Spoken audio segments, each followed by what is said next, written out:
Pernahkah kamu membayangkan ada jurang raksasa yang tersembunyi jauh di dasar samudra, lebih dalam dari gunung tertinggi di bumi? Tempat itu nyata dan kita mengenalnya dengan nama palung laut. Palung laut bukan sekadar cekungan biasa di bawah air.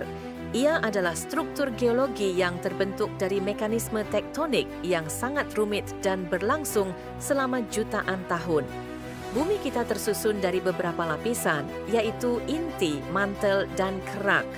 Bagian kerak inilah yang membentuk lempeng tektonik, seolah-olah potongan puzzle besar yang terus bergerak di atas mantel yang lebih plastis. Gerakan lempeng ini didorong oleh arus konveksi di mantel bumi. Material panas dari dalam mantel naik ke atas, kemudian mendingin dan turun kembali, menciptakan sirkulasi yang mendorong lempeng tektonik bergeser.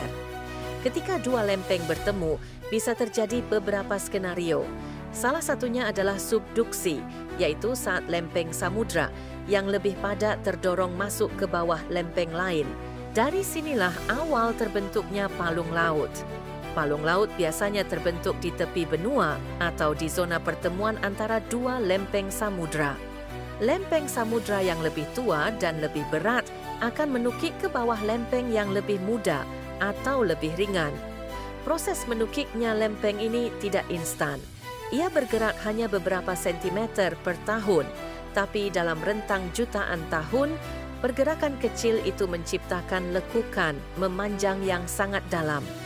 Teknik geofisika menunjukkan bahwa ketika lempeng mulai menukik, terbentuk celah yang sempit dan dalam. Celah inilah yang terlihat di dasar laut sebagai palung. Tekanan gravitasi membuat lempeng samudra melengkung ke bawah. Sementara lempeng di atasnya ikut terangkat, menciptakan daratan tinggi atau bahkan pegunungan di dekat palung. Contohnya bisa kita lihat di palung Peru, Chile. Di sana lempeng Nazca menukik ke bawah lempeng Amerika Selatan, membentuk palung sekaligus pegunungan Andes yang menjulang tinggi. Palung Mariana di Pasifik adalah contoh paling terkenal. Kedalamannya lebih dari 11 km, menjadikannya titik terdalam di bumi. Jika Gunung Everest dimasukkan ke sana, puncaknya masih akan berada lebih dari 2 km di bawah permukaan laut. Bayangkan betapa luar biasanya struktur ini. Palung laut memiliki profil melengkung yang khas. Dindingnya curam, dasar palungnya sempit, dan panjangnya bisa ribuan kilometer. Secara teknis, palung terbentuk karena kombinasi tektonik lentur dan patahan. Lempeng yang menukik mengalami regangan, patah, lalu melengkung membentuk cekungan. Di sisi lain, tekanan luar biasa dari lempeng yang menahan membuat deformasi plastis terjadi di kerak bumi. Inilah yang menyebabkan dinding palung menjadi sangat curam. Penelitian seismik mencatat bahwa zona subduksi adalah tempat berkumpulnya energi besar. Saat lempeng bergerak, gesekan terjadi, lalu energi dilepaskan dalam bentuk gempa bumi. Gempa besar yang memicu tsunami dahsyat sering berasal dari sekitar palung laut. Palung Sunda di Samudra Hindia misalnya, menjadi sumber gempa dan tsunami besar di tahun 2004. Selain itu, ketika lempeng menukik, sebagian material samudra akan terdorong ke dalam mantel bumi. Panas yang tinggi membuat material itu meleleh, naik, dan membentuk gunung berapi di atas permukaan. Inilah sebabnya banyak gunung berapi terbentuk sejajar dengan palung laut. Fenomena ini menciptakan rantai gunung api yang kita kenal dengan nama cincin api Pasifik. Secara ilmiah, palung laut juga menjadi tempat penting untuk memahami siklus geologi bumi. Melalui subduksi, kerak samudra yang tua akan terus didaur ulang ke dalam mantel. Jika tidak ada proses subduksi, kerak bumi akan semakin tebal karena terus bertambah di punggung tengah samudra. Palung laut adalah mekanisme keseimbangan alami bumi. Selain dari sisi geologi, palung laut menyimpan ekosistem unik. Tekanan ribuan kali lipat dari permukaan, suhu hampir membeku, dan kegelapan total ternyata masih bisa mendukung kehidupan. Makhluk hidup di palung laut memiliki adaptasi luar biasa. Ada mikroba yang mampu hidup dari senyawa kimia yang dilepaskan dari kerak, bukan dari sinar matahari. Beberapa organisme memanfaatkan proses kemosintesis, berbeda dari fotosintesis yang bergantung pada cahaya. Mereka menghasilkan energi dari reaksi kimia di dalam air laut dalam. Eksplorasi dengan kapal selam dalam menunjukkan adanya ikan, udang, dan cumi-cumi unik yang hanya hidup di kedalaman ekstrem. Kehidupan ini membuktikan bahwa bumi mampu mendukung ekosistem bahkan di tempat paling mustahil. Hal ini juga memberi petunjuk kemungkinan adanya kehidupan di planet lain dengan kondisi ekstrem. Bagi ilmuwan, palung laut adalah laboratorium alam. Dengan meneliti sedimen dan batuan di sana, mereka bisa memahami sejarah bumi dan dinamika lempeng. Teknologi seismik, sonar, dan kapal selam tanpa awak kini digunakan untuk memetakan bentuk palung dengan detail. Namun tantangan terbesar tetaplah kedalaman. Tekanan di dasar palung bisa lebih dari 1000 kali tekanan udara di permukaan bumi. Alat yang digunakan harus sangat kuat agar tidak hancur. Itulah sebabnya hanya segelintir misi yang berhasil mencapai dasar palung terdalam. Sejarah mencatat, di tahun 1960, batiscaf Trieste berhasil mencapai dasar palung Mariana. Itu menjadi salah satu pencapaian besar eksplorasi laut. Setelah itu, hanya beberapa ekspedisi manusia yang pernah mengulanginya. Selebihnya, penelitian dilakukan dengan robot laut dalam.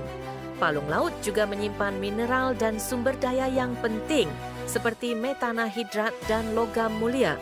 Namun eksploitasi di sana sangat berisiko dan berpotensi merusak ekosistem unik. Oleh karena itu, banyak ilmuwan menekankan pentingnya menjaga kelestarian palung laut. Ia bukan hanya sumber daya, tapi juga kunci pengetahuan bumi. Secara teknis, struktur palung bisa digambarkan sebagai hasil interaksi 3 gaya utama. Gaya tekan dari lempeng yang bertemu, gaya tarik dari lempeng yang menukik, dan gaya geser akibat perbedaan arah gerak. Gabungan ketiga gaya itu menciptakan geometri khas palung. Sisi luar menanjak, sisi dalam curam, dan dasarnya berbentuk parit sempit. Di sekitar palung juga terdapat zona akresi, yaitu tempat sedimen laut terdorong dan menumpuk membentuk prisma akresi. Ini adalah bagian penting dari sistem subduksi. Prisma akresi kadang membentuk pulau kecil atau dataran tinggi di dasar laut, menjadi bukti nyata proses geologi yang sedang berlangsung. Dengan memahami proses teknis ini, kita bisa melihat palung laut bukan sekadar lubang gelap, melainkan sistem dinamis yang terus bergerak. Palung laut juga membantu mengontrol iklim global. Proses subduksi menyerap karbon dioksida dari kerak samudra, lalu menyimpannya di mantel bumi. Inilah salah satu mekanisme alami bumi untuk mengatur gas rumah kaca selama jutaan tahun. Namun, karena pergerakan tektonik juga memicu letusan gunung, api sebagian karbon kembali dilepas ke atmosfer. Siklus ini berlangsung terus-menerus. Palung laut juga bisa dianggap sebagai mesin waktu. Dengan mempelajari sedimen yang menumpuk di sana, ilmuwan bisa merekonstruksi iklim dan kehidupan bumi di masa lalu. Butiran debu vulkanik, sisa organisme mikroskopis, hingga lapisan kimia tertentu di dasar palung menyimpan catatan sejarah bumi yang sangat berharga. Seperti arsip raksasa, palung laut mencatat segala peristiwa besar, letusan gunung api, perubahan iklim, bahkan tumbukan asteroid. Palung juga menunjukkan bahwa bumi adalah planet yang hidup. Lempeng bergerak, kerak bumi berubah, dan siklus geologi berjalan terus tanpa henti. Dengan memahaminya, manusia bisa lebih siap menghadapi bencana seperti gempa dan tsunami yang berasal dari zona subduksi. Ilmu tentang palung laut bukan hanya soal teori, ia berhubungan langsung dengan keselamatan jutaan orang yang tinggal di sekitar pantai. Selain itu, palung laut adalah simbol misteri alam. Meski sudah banyak dipelajari, sebagian besar masih belum tersentuh manusia. Kegelapan, tekanan, dan jarak yang jauh membuatnya tetap menjadi salah satu wilayah paling misterius di planet kita. Namun justru di sanalah letak daya tariknya. Palung laut mengingatkan kita bahwa bumi lebih luas dan lebih kompleks daripada yang terlihat di permukaan. Ia juga menunjukkan bahwa pengetahuan manusia masih terbatas. Selalu ada hal baru yang bisa ditemukan di kedalaman samudra. Palung laut adalah perpaduan antara kekuatan geologi, misteri alam, dan keajaiban kehidupan. Ia adalah simbol dari betapa menakjubkannya planet bumi. Jadi, lain kali kamu memandang laut yang tenang, ingatlah bahwa di bawah sana ada lembah raksasa, terbentuk dari tabrakan lempeng tektonik, terus bergerak dan menyimpan rahasia yang menunggu untuk diungkap. Palung laut adalah saksi perjalanan panjang bumi selama miliaran tahun. Dari proses konveksi mantel, subduksi hingga terbentuknya ekosistem unik, semua terjadi di sana. Mempelajari palung laut berarti mempelajari jantung dari dinamika bumi. Dan siapa tahu jawaban tentang asal-usul kehidupan bahkan mungkin tersimpan di kegelapan palung yang belum pernah dijelajahi. Terima kasih sudah mengikuti penjelasan panjang ini tentang bagaimana palung laut terbentuk secara ilmiah. Jangan lupa subscribe, like dan share Fakta Globe agar kamu tidak ketinggalan kisah-kisah menarik lainnya tentang misteri bumi dan alam semesta.